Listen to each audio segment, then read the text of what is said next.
Baiklah, kita akan lanjutkan ke pembahasan selanjutnya, yaitu tentang agama. Kata agama dalam bahasa Indonesia berarti sama dengan ad-din, itu dalam bahasa Arab, atau dalam bahasa Inggris religion. Dari arti bahasa etimologi, agama berasal dari bahasa Sanskerta yang berarti tidak pergi, tetap di tempat, diwarisi turun-menurun. Sedangkan kata ad-din menyandang arti antara lain menguasai, memudahkan, patuh, balasan atau kebiasaan. Secara istilah atau terminologi, agama seperti yang ditulis oleh Ansari bahwa walaupun agama ad-din masing-masing punya arti etimologi sendiri-sendiri, mempunyai riwayat dan sejarahnya sendiri-sendiri, namun dalam pengertian teknis terminologi, ketiga istilah tersebut mempunyai makna yang sama, yaitu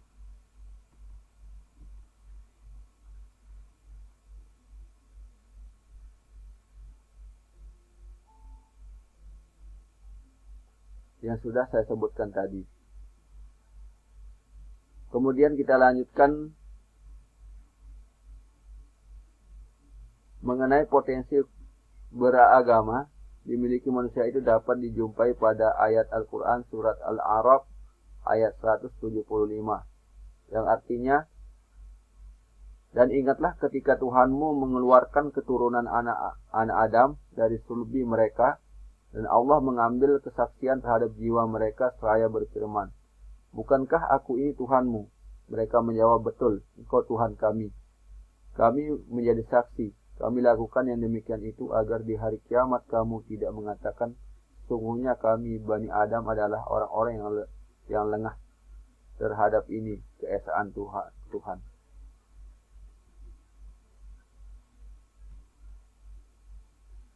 Kemudian selanjutnya yaitu pengertian tentang Islam. Secara etimologi, kata Islam berasal dari 3 akar kata, yaitu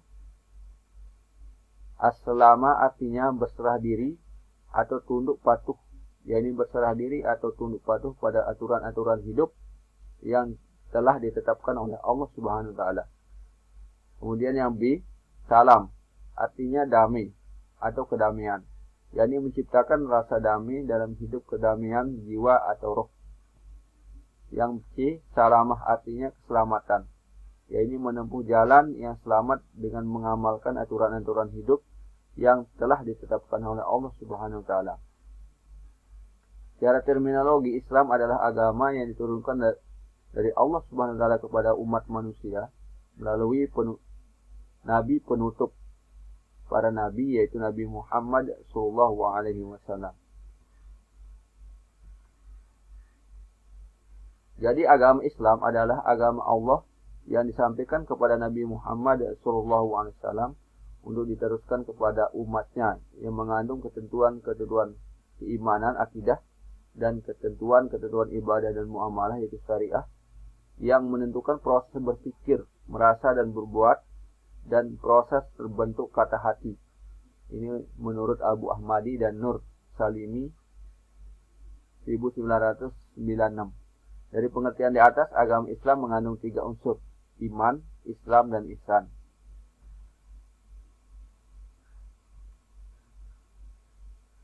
Hubungan manusia dengan agama. Menurut agama Islam, manusia diciptakan di bumi untuk beribadah kepada Allah Subhanahu wa taala.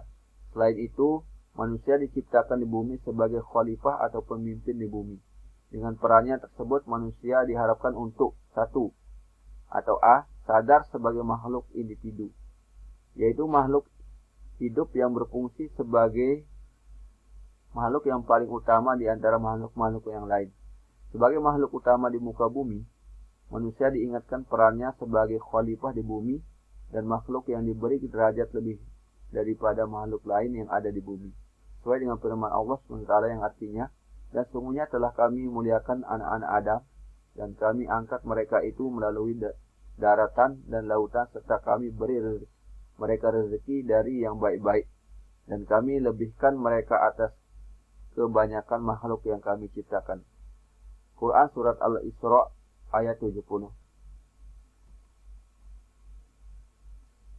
Yang kedua, sadar bahwa manusia adalah makhluk sosial. Sebagai makhluk sosial, manusia harus mengadakan interrelasi dan interaksi dengan sesamanya. Itulah sebabnya Islam mengajarkan persamaan. Berpeganglah kamu semuanya dalam tali Allah dan janganlah kamu berpecah belah. Quran Surat Ali Imran ayat 103. Sesungguhnya semua orang mukmin adalah bersaudara. Quran Surat Al-Hujurat ayat 10. Sadar manusia adalah hamba Allah SWT. Manusia sebagai makhluk yang berketuhanan memiliki sikap dan watak religius yang perlu dikembangkan. Manusia harus selalu beribadah kepada Allah karena merupakan tugasnya untuk beribadah kepada Allah sesuai dengan firman Allah yang memiliki sifat-sifat demikian itu adalah Tuhanmu. Tidak ada Tuhan selain Dia. Pencipta segala sesuatu, maka sembahlah Dia. Dan Dia adalah pemelihara segala sesuatu. Dia tidak dapat dijangkau oleh daya penglihatan manusia. Sedang Dia dapat melihat segala yang kelihatan dan Dialah yang Maha mengetahui. Quran Surat Al-An'am ayat 102. Terima kasih. Mungkin ini yang bisa saya sampaikan. Mudah-mudahan ada manfaatnya. Silakan nanti lihat di bagian tugas. Nanti silakan dijawab, kemudian dikirim ke link bagian tugas. Terima kasih. Wassalamualaikum warahmatullahi wabarakatuh.